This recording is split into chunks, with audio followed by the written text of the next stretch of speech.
I'm most often contacted when adults, parents or teachers, are having a question or set of questions about what do I do with this challenging behavior? I've tried everything. Well, there is no exact top 10 to-do list. It's a process that unfolds over time, but I can highlight something very important that sets the foundation for being able to manage any challenging behavior that arises with your child. The foundation starts with you. I know, not what you wanted to hear. You want to hear, how do I fix the child? Well, the idea is that humans develop in the context of relationships. And the relationship that the child is having with you, the adult, impacts the child's ability to be able to identify, understand, express, and manage his thoughts, her feelings, her behaviors. So we have to start with us. We have to look at what are we doing to stay in balance. That even if we don't like the behavior, and even if the behavior has to change, which it does, we can still see the child behind the behavior and send signals of welcome, not warning, to that child, even during the most difficult, challenging behaviors. And trust me, I've seen a lot of them, maybe all of them. I've been around for a long time and seen what little tiny humans can do. It can be dangerous. But we don't want to be dangerous. We want to be sending signals to the child that they are welcome, they are safe, they are seen, they're secure, even when they're in the midst of chaos themselves. So partly you need to figure out, with the help of someone like myself or whomever, what is the plan for you to stay in balance? How do you provide self-care? And many adults push back with me on that. People come to therapy with me, and in between sessions, I give them lots of self-care things or one or two self-care things to get started, and they don't do them. Everyone across the board tells me they don't have time. I feel you. I understand. You need to make the time. That's a hard message to hear, I know. It's hard for me sometimes to do self-care. And yet, our relationships with the children suffer when we are not doing our self-care. That doesn't mean you have to be perfect. In fact, being out of sync with your child, with the child, can actually bring an opportunity for repair that helps teach the child. So what to do?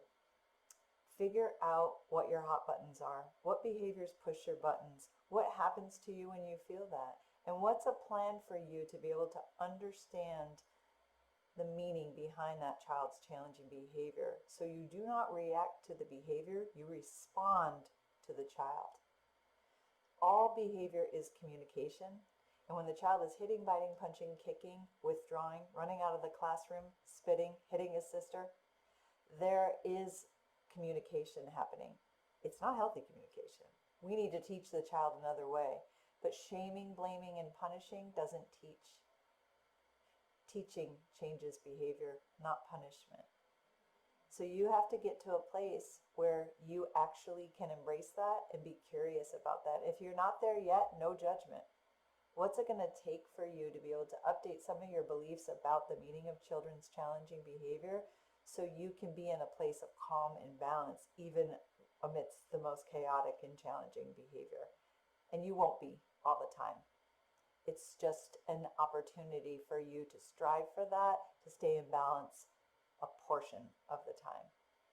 So it starts with us means that I walk parents, teachers, whoever works with children, I walk you through a process of learning how to identify, understand, express, and manage your thoughts, your feelings, your perceptions, your beliefs in relationship to the child's behavior. I'm not going to tell you what to think. I'm not going to tell you how to think. I'm going to invite you to have a framework in which you can work with your feelings, thoughts, and your behaviors so that you can teach the appropriate behaviors to the child. And the foundation of this is all attunement.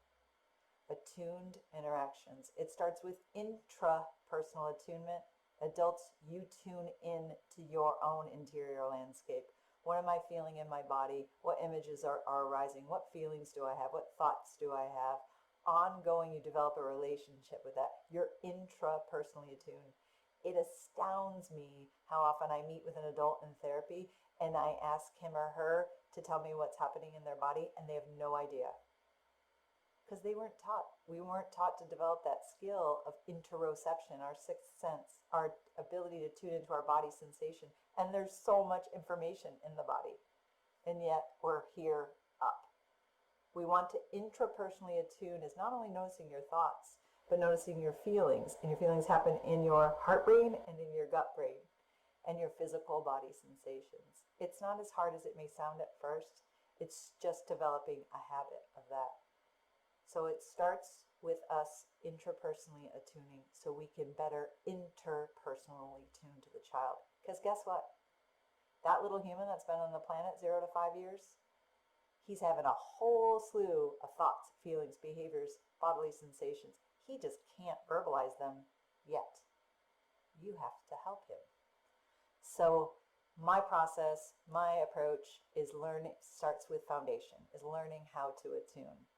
For more about that, you can visit my website at www.consulting.laurafishtherapy.com or post a message here or email me, laura@laurafishtherapy.com.